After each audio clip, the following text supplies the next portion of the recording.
제10분에 장엄 정토 그랬습니다. 정토를 장엄한다. 우리 세상을 장엄하는 거죠. 세상을 장엄하는 데는 일단은 뒤에 이제 2단에 이제 나오지만은 보살이 사람이 뛰어난 사람이 말하자면은 세상을 아름답게 한다는 것입니다. 위선은 이제 그래서 여기 32분이 꼭 들어맞는 것은 아니다. 내가 그런 말을 하는 이유가 처음에 보면은 불고 수보리 하사대 의유나오 열애 석재 연등 불수하여 어법의 유소득부하 그랬어요. 연등 부처님 처소에서 법에 있어서 얻은 바가 있는가?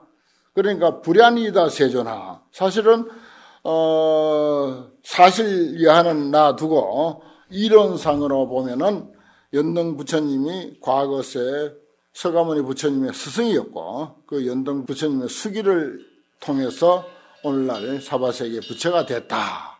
이런 그 설이 있잖아요. 그 설에 근거를 해서 어법의 유소득부와 불야이다 세존하 아닙니다 세존시여 열애가 제연등 불수하여 어법의 실무소득이니다. 법에 대해서 실로 얻은 바가 없습니다. 이것도 또한 수보리 말이라. 수보리 지가 뭘 안다고 부처님이 옛날에 연등 부처님인데 얻었든지 말았든지 그걸 언급할 까닭이 없는 거 아닙니까? 어떻게 보면 상당히 주저넘은 거예요. 묻기야 부처님이 수보리에게 내가 연등 부처님 처소에서 법에 대해서 얻은 게 있느냐라고 하긴 했어. 그렇지만 지가 됐든 불야이다 세존하 없습니다. 그런 사실 없습니다.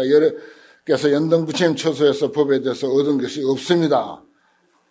아유, 이거 어떻게 보면 너무 건방지고, 사실은, 아니, 그 까마득한 과거생에 서가모니 부처님하고 연등 부처님하고 둘이 앉아서 주고받는 거 있었는지 없었는지 지가 뭐라고 실무소득이다 이렇게 말하냐고요. 이것이 또 금강경다운 그런 어법입니다. 이렇게, 그 경전을 결집을 하는 데는 금강경의 그 분위기에 참 맞게, 뭐 이쯤 되면 수보린들 뭐 부처님하고 최소한도 무상위종 상 없는 문제에 대해서 상이 없는 문제에 대해서는 충분히 내가 다른 문제라면 내가 언급할 바가 아니지만은 최소한도 무상에 대한 이야기라면 수보리도 부처님하고 맞짱 뜰 수 있다 이거예요. 그런 것입니다. 이게 완전히 맞짱 뜨는 거죠. 상 없는 무상의 문제라면 내가 부처님한테 양보할 이유가 없다. 그러니까 이런 말이 나올 수 있는 거죠. 이것도 우리가 잘 음미하면요. 아주 신기하고 재미있는 내용이 숨어 있어요. 이 금강경 속에.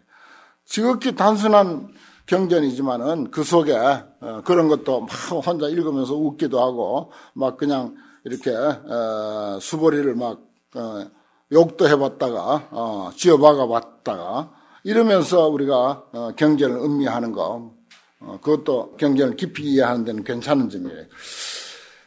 여기에 또 내가 한 가지 짚고 넘어갈 게 연등불에 대한 이야기입니다. 연등불. 경전상에는 분명히 연등불이 자주 나와요. 그런데 이게 과연 실제한 부처님이냐 석가모니처럼 실제한 부처님이냐 그거는 우리가 장담할 수 없다는 것입니다. 그럼 연등은 뭐예요? 태울 연자 등불 등자 지혜의 등불을 밝히다라고 하는 뜻입니다. 지혜의 등불을 밝히다. 이게 이제 그 법화경에도 연등불 이야기가 나오는데 저 옛날에 까마득한 세월이 있었는데 거기에 어떤 왕이 있었고 왕이 8왕자가 있었는데 그 마지막 왕자가 출가해가지고 묘광이라고 하는 문수보살의 전신이죠. 그분에게 공부를 했는데 그 사람이 연등부처님 성불해서 연등부처님이 됐다 이렇게 돼 있거든요. 이야기가. 그러면서 이제 법화경에서 내가 중생들을 제도하기 위해서 혹 내 이야기도 하고 혹은 남의 이야기도 하고 혹 있는 이야기도 하고 혹 없는 이야기도 한다. 그걸 나는 실제처럼 그냥 무작위로 중생의 눈을 띄울 수만 있으면 무슨 이야기로 내가 지어내서 한다. 이런 이야기였어요. 그래서 나는 그런 말에 어떤 뭐 경안이라고나 할까 또 경에 대한 어떤 그 자신감이라고 할까 그런 것들을 이런 이야기도 연등이라고 하는 게, 지혜의 눈을 뜬 것을 가지고, 부처님이, 서가모니가 말하자면 수기를 받았다고 이야기를 하는구나. 결국은 뭐, 지혜가 없으면은, 숙이고 뭐고 이야기가 될 수가 없으니까, 그런 뜻이 아닐까. 부처님 명호에 대한 그런 내 나름의 연구는 그렇습니다. 아무튼 거기까지가, 그 연등불에 대한 한 단락의 이야기고, 그 다음에 이제 장엄불토의 문제가, 수보리야 의운하오 보살이 장엄불토부와 보살이 불토를 장엄하는가. 그렇습니다. 이 자리에도, 우리 부산 불교에서 아주 다 일가를 이룬, 모모한 스님들이 꽉 자리를 하고 있어요. 이게 이제 우리 이 법회를 상당히 아름답고 아주 무게 있게 장엄하는 일이 됩니다. 사람이 장엄하는 거예요. 행사 때 좀 명성 있는 이들이 오면은 자리를 빛내는 거예요.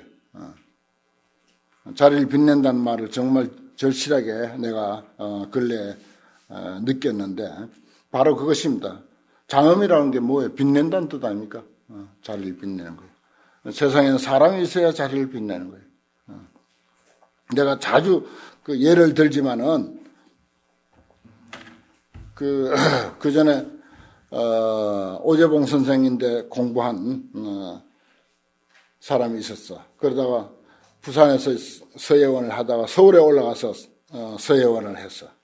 지금은 뭐 저기 어디 뭐 전라도 어딘가 가 있다는데, 그분이 한번 그 오재봉 선생이 돌아가시고 부산에 내려오면 애인데 꼭 찾아와서 하는 소리가 이거야. 야, 우리 선생님이 안 계시니까 부산이 텅 빈 것 같아. 이 사람도 이제 옛날에 이제 젊을 때 절에 사셨던 분이라서 부산이 텅 빈 것 같아. 이런 말을 해요. 서예가로서의 어떤 그 스승이 안 계신 부산은 사람이 없는 것 같이 보이는 거야. 부산이 텅 빈 것 같다. 이래. 내려와도 재미가 없다 이거야. 그래서 뭐 아니면 뭐라고 나라도 찾아왔다 이거지. 솔직하게 그렇게 이야기해. 그거 얼마나 아주 정말 이치에 맞는 말입니까? 아주 정말 꼭 맞는 말이에요. 그래 이제 보살이 불토를 장엄하는 거예요, 사실은. 그런데 그건 사실이라 우리 상식선에서 볼 때 세존시여, 왜냐하면은 불야라고 했잖아요. 불야니다 세존시여 그랬잖아. 보살이 불토를 장엄하지 않는다. 사실 상식선에서 보면 보살이 불토를 장엄한다고 하는 이야기였고, 아니라고 하는 이유는 이것도 역시 직비의 논리입니다. 직비가 나오잖아요. 장엄불토자는 직비장엄일세 심형장엄이다. 훌륭한 인격자가 있어서 이 세상을 아름답게 꾸미는 것은 사실이나, 그러나 그것에 집착한다면, 그것이 오직 그것뿐이라고 한다면 그것 또한 병이다. 그래서 직비가 또 들어옵니다. 자, 직비장엄. 금강경은 직비경이라고 해도 좋아요. 직비경. 금강경을 일명 직비경이다. 그러면 뜻이 확 더 살아나죠. 뭐 직비금강반야바라밀경이라고 하든지 하나를 더 붙여가지고 직비장엄일세, 심형장엄이다. 이 이름 장엄이다. 훌륭한 사람이 있어서 이 세상을 장엄하지만은 그것은 장엄이 아니라 이 이름이 장엄이다. 금강경은 뭐 줄곧 이런 논리지 않습니까? 시고로 수보리야 제보살 마살이 응이여시 생청정심이다. 이와 같이 청정한 마음을 낼지니 불응주색 생심하며 불응주 성향 미촉법 생심이요 응무소주 이생기심이라. 이게 이제 불응주색 생심, 불응주 미촉법 생심, 불응주 성향 미촉법 생심, 그 다음에 응무소주 이생기심. 요게 이제 제2 사구계, 금강의 두 번째 사구계입니다. 그 이제 세계에 머물러서 마음을 내지도 말고, 성향 미촉법에 머물러서 마음을 내지도 말고, 응당히 머무는 바 없이 그 마음을 낼지니라. 그 마음이 난다, 낼지니라. 우정 내는 게 아니에요. 저절로 그렇게 마음은 흘러간다. 마음은 무역 거기에서 발생하고 있다. 이 뜻입니다. 바로 육조 스님이 이 구절에서 나무 팔로 갔다가 이 구절을 들었다라고 종보본인가 육조단경도 본이 여러 개 있는데 도낭본에는 이런 말 없어요. 그냥 금강경을 읽는 소리를 들었다라고만 돼 있지. 그게 또 응무소주 이생기심을 들었다 이렇게 된 것은 이제 종보본에 나와 있습니다. 그게 이제 제일 완전한 본이에요, 사실은. 필사본이 도낭에서 6개인가 발견되는데 다 달라. 왜냐? 전부 100개 썼으니까, 필사니까. 필사하다 보면 뭐 오자도 생기고 다르게도 보고 또 지 마음에 맞게도 쓰고 지가 가지려고 하니까 지 마음에 맞게 쓸 수밖에 없지. 그러다 그게 이제 딴 사람에게 전성이 되면은 그게 막 정보인 줄 알고 그렇게 막 된 거예요. 그 도낭본이라고 해서 꼭 좋은 것도 아니에요. 다 필사본이에요. 그래 최종적으로 정리된 것이 종보본이다 이런 그 학설이 있습니다. 거기에는 아주 이야기가 아주 다양하게 잘 돼 있죠. 유주단경. 아주 그 이야기거리가 다양하게 잘 돼 있습니다. 그런데 보면은 응무소주 이생기심 이 소리를 듣고 깨쳤다 이거예요. 그래서 내가 서두에 그런 말 했죠. 우리는 나무 한 줌 팔러 갔다가 다이아몬드를 한 줌 짊어지고 돌아가는 그런 기회가 됐으면 좋겠다. 그게 이제 육조스님이 바로 이 금강경 이 소리를 듣고 나무 한 줌 그거 팔러 갔다가 그야말로 다이아몬드 한 줌을 지고 돌아가게 됐으니까. 그 참 금강경에는 사연도 많죠. 그 중에서도 이런 대목이 얼마나 근사한 사연입니까? 정말 멋지죠. 그분은 특히 중국 그 유교의 전통에는 충효뿐입니다. 세상에 인생이 살아가는 목적이 나라에 충성하고 공직자가 되면은 저 밑에 면사무소 무슨 급사가 돼도 나라에 충성해야 돼. 그냥 서민도 나라에 충성해야 돼. 그 다음에 효도해야 돼. 부모에게 효도. 충효 2가지뿐이에요. 공자가 그랬잖아요. 오도는 이리관지라. 그게 이리관지라 하나로 통했다 하는 거 하나가 뭡니까 하고 누가 옆에서 물으니까 충서이인이라. 충과 서 충성하는 것과 용서하는 것뿐이다. 그런데 그걸 이제 후대에 와서는 충효라고 그래요. 충효. 충과 효하는 부모에게 효도하는 것. 그것이 인생의 전부인 양 하고 살았어요. 육조스님도 노행자죠. 행자도 아니지 뭐 노시 청년일 뿐이지. 그러다가 응무소주 이생기심이야. 우리 마음은 어디에도 머물지 않게 돼 있어. 머물지 않게 돼 있어. 충효뿐만 아니라 정말 애지중지 모셔야 할 어머니도 가차없이 버릴 수 있다 이거예요. 버릴 수 있는 게 인간이다 이거예요. 보다 더 다른 차원으로 부모에게 효도하는 길이 얼마든지 있다 이겁니다. 꼭 부모를 모시고 살아야만 효도하는 것이 아니다. 동산 양계화상 사친서에도 보면은 그렇잖아요. 보통 세상 사람들처럼 그렇게 무슨 온갖 그 효도하는 방법을 동원해서 효도하는 것이 아니라 다른 차원의 그 효도의 길이 있다고 하는 사실을 안단 말이에요. 그렇습니다. 그래서 정말 만고에 바꿀 수 없는 그런 철두철미한 법인 줄 알았던 충효, 그것도 완전히 뒤바꿔 가지고서 다른 사람, 다른 시각으로 충효를 할 수 있는 길을 모색하게 된 거예요. 그게 응무소주 이생기심이라. 우리 마음은 어디에도 머물지 않게 돼 있어. 그래서 저 앞에서 그 제4분의 묘행무주 그랬죠. 아름다운 행위는 머물지 않는다. 아름다운 행위는 머물지 않는다. 본래 우리 마음이 머물지 않게 돼 있어. 떠나면 이미 떠난 줄 알아야 돼. 이미 변해버린 사람, 이미 떠나버린 사람 가지고 큰 미련 떨고 그렇게 해봐야 그게 되돌아오지 않아. 떠났다 싶으면 얼른 펼쳐놨던 마음 싹 빨리 걷어들여야 돼. 떠나기 전에 더 빨리 걷어들여버려야 돼. 그게 우리 마음의 그 본래 가지고 있는 성질이라. 이 마음이 그냥 그렇게 돼 있어요. 그런데 이것을 한 곳에 묶어두려고 부득부득 애를 써가면서 이먹고 하고 자꾸 묶어봐야 그게 묶여지나. 무소주인데. 무소주인데. 머물지 않게 되는데 머물도록 하니까 되는 게 아니라 그게. 여기는 뭐 참, 정말, 수많은 이야기가 있을 수가 있습니다. 수보리아, 비어 유인이 시녀 수미 산왕, 이건 또 전혀 딴 이야기예요. 꼭 이게 이 분 이름이 무슨 장엄정토라고 했는데, 장엄정토는 중간에 한 단락 딱 있고, 앞에는 연등불 이야기. 물론 이제 궁극적으로는 직비로서 관통하고는 있습니다만은, 그러니까, 연등불도 결국은 직비요. 그 다음에 장엄정토도 직비요. 우리 마음도 어디에도 머물지 않는 것. 결국 그것도 직비야. 그 다음에 여기에는 이제 비어유인이, 비유컨대 어떤 사람이 그 몸뚱이가 수미산만하다고 할 것 같으면 이 왕자는 산 중에 제일 크다라고 해서 그냥 존경해서 수미산을 존칭해서 붙여준 이름입니다. 왕자 하나.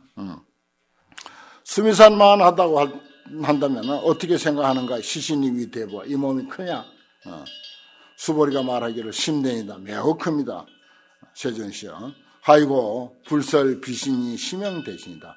그거는 당치도 않는 어떤 누구 몸에 수미산만한 몸뚱이가 있겠어. 말도 안 되는 소리를 한 거야. 불설 비신이야. 그래서 부처님이 말한 몸 아닌 것이 심형 대신이다. 그냥 이야기를 해볼 뿐이야. 이거는 왜 이런 이야기를 했는가 하면 뜬금없이 이렇게 수미산만한 몸뚱이를 가진 사람이 있다고 하자. 이 사람 몸 만약에 있다면 얼마나 크겠는가. 크기야 크지. 그렇지만 그런 몸이 세상에 어디 있느냐 이 말이야. 불설비신이 심형 대신이다. 부처님이 말한 그런 엉터리 몸 이름은 큰 거다. 이게 무슨 뜻인가 하면은 그와 같이 정말 수미산한 몸은 상상도 할 수 없는 그런 사실인 것과 같이 얼토당토 않는 사실인 것처럼 얼토당토 않는 이야기인 것처럼 유형 무형의 모든 존재는 그 실상을 꿰뚫어 보면은 투시경을 가지고 투시 안경을 보고 투시해 보면은 사실은 수미산이라고 하는 이 몸뚱이가 존재하지 않는 것처럼 그렇게 존재하지 않는 것이다. 이 뜻이에요. 그래서 이게 엉뚱하게 이런 구절이 하나 탁 들어있는 거라.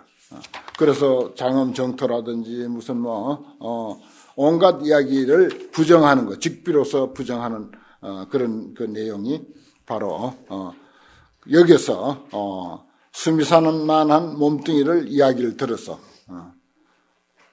그와 같이 엉터리로 존재한다. 부처님의 깨달음도 엉터리로 존재하는 것이고 부처님 설법도 엉터리로 존재하는 것이고 뒤에 나오면 이제 미진도 엉터리로 존재하는 것이고 삼천대천세계도 엉터리로 존재하는 것이고 훌륭한 보살 조치 보살이 있어서 세상이 장엄되어 있는데 그것도 엉터리로 존재하는 것으로 그렇게 투시해보라. 그렇게 투시해보라. 그러면은 우리는 일상의 해탈감에 젖어서 모든 문제로부터 다 벗어나서 해탈감에 젖어서 삶을 누리게 될 것이다 하는 그런 뜻으로 이제 해석할 수가 있습니다. 물론 이제 스님들은 그 나름의 또 그 해석법과 안목이 물론 계시겠습니다만은 저는 뭐 이걸 어떻게 처리할까 사실 평소에 큰 고민이었어요. 수미산한 몸뚱이를 왜 이야기했는가? 당치도 않는 소리. 그와 같이 모든 존재의 실상은 직비의 투시경을 가지고 꿰뚫어 보면 당치도 않게 존재한다. 당치도 않게 존재한다. 우리는 캄캄한 눈을 가지고 보니까 그대로 여실히 있는 것처럼 보이지만은 명예도 있고 재산도 있고 권위도 있고 온갖 것이 그대로 있는 것처럼 보이지만은 정말 당치도 않게 존재하는 것이다. 너무 엉터리다. 한마디로 보면. 직비의 투시 안경이라고 하는 것은 바로 그런 내용이라고 말할 수가 있습니다. 오늘 공부 여기까지입니다.